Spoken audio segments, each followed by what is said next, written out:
Tangis pilu Ibunda Puput Novel di samping makam.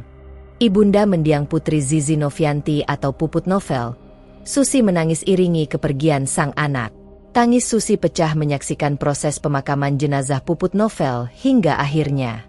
Di samping pusara, Susi kemudian mengucapkan doanya kepada mendiang sang anak sambil menangis histeris.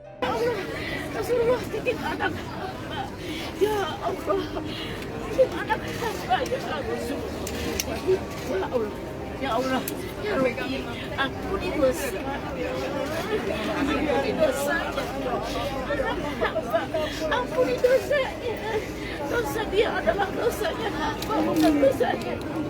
Anak yang paling hebat di dunia, hatinya baik, pemaaf, kamu tuh pemaaf penyayang, rela berkorban untuk orang lain, kamu susah untuk orang lain, kata Susi di TPU Sanjaya, Kebayoran, Jakarta Selatan, Senin, 9 September 2024. Ya Allah sayangku, cintaku, buah hatiku, malaikatku, selamat jalan, lanjutnya sambil menangis.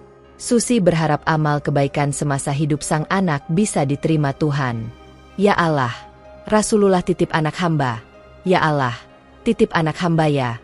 Ya Allah, ya Robbi, ampuni dosanya, ampuni dosa anak hamba, ampuni dosa anak hamba. Dosanya dia adalah dosanya hamba, bukan dosanya dia gak punya dosa, ungkap Susi. Keluarga yang hadir turut menguatkan orang tua dari Puput Novel dengan mengelus pundak dan memeluknya.